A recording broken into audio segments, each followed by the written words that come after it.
Welcome to Pennsylvania in Focus. I'm Christina Langell. With me today is our Northeast Regional Editor, Kristen Smith. And this week, there was an incident in which a man was arrested on terrorism charges who had a commercial driver's license in Pennsylvania.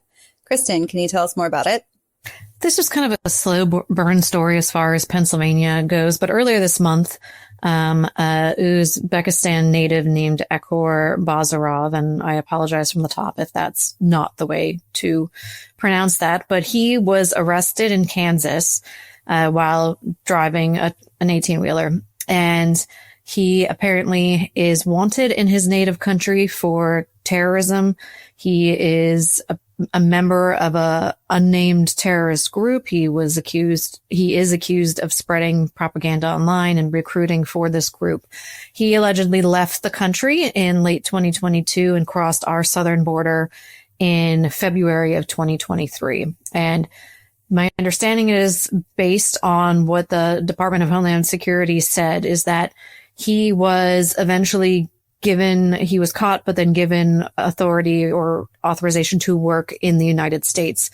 And he received a CDL, a commercial truck driver's license, in Pennsylvania in July. So that is the basics of what's happened. Now, obviously, there's a lot more politics to it, but that's where we're starting with this. So as far as we know, in Pennsylvania, he was legally allowed to work and received that commercial driver's license. What did PennDOT have to say about it, if anything? PennDOT said that, they followed all of the protocols that were in place. They did indeed license him, but that is because he had all the necessary documents. They double checked those documents through the SAVE system, which is a federal system run by DHS. And that system verified that, yes, that these documents that he had, would qualify him for a non-domiciled CDL, which again gives people who are not American citizens the ability to get a commercial truck driver's license. So from their perspective, they didn't do anything wrong.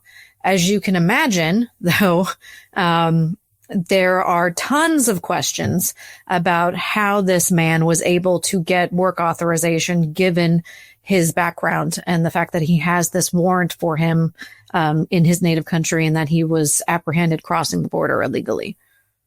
So that's a question more towards DHS. Is this the first time something like this has happened? No, this is actually becoming a more prominent issue. I think we can look around a lot of the country. There's been a lot of very unfortunate fatalities through crashes with 18-wheelers that have been driven by non-domiciled CDL drivers.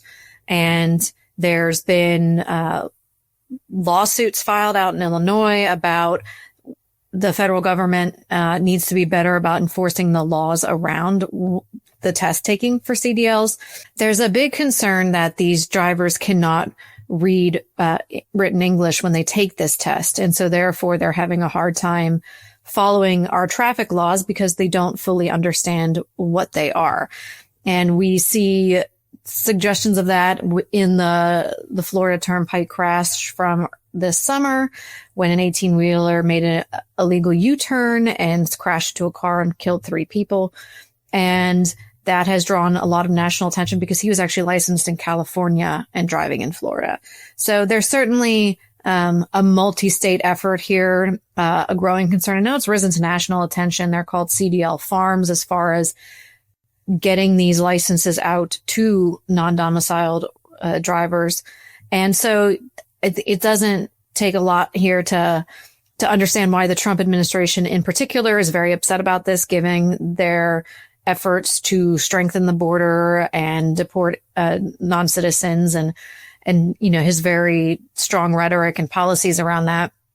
And of course, his administration statement to this was, this is President Joe Biden's fault and their lax policies of, how we handle people crossing the border. Politics aside, how much is this a reflection of our staffing crisis and our shortages in labor? I mean, of course, it affects our infrastructure and our trucking industry. How desperate are they to hire people to drive 18-wheelers right now? I think that's a very good point, and it we all remember in COVID when shelves and stores were empty, partly because of supply chain issues, but a big part of that was not enough truck drivers. And we still continue to suffer with that. It's become more expensive to transport by truck. So, companies are under the gun as far as how can they continue to deliver, without, hurting their bottom line too much. Now, truck drivers get paid fairly decently, for what they do. And so, but it's still a job that, that not everybody wants to do. It's not, it's long hours. It's a lot of traveling away from home. It's not a great fit for everybody. And there's been a long history of non-citizens who are willing to who are willing to work jobs that perhaps are less desirable, in our economy. And so it's not surprising that this is an area where they might find footing.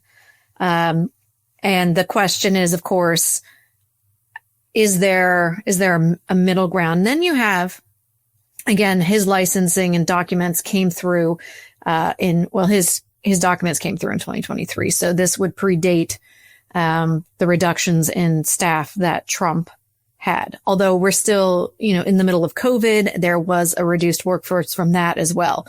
So there is probably a perfect storm of things here. I guess the big question is what about the process allowed this man to get authorization? And we just still don't know that. Well, thanks for keeping us updated on it. And we will, keep watching this and hoping that, safety and needs are both met. You can find this story and others at thecentersquare.com/Pennsylvania. Thanks, Kristen.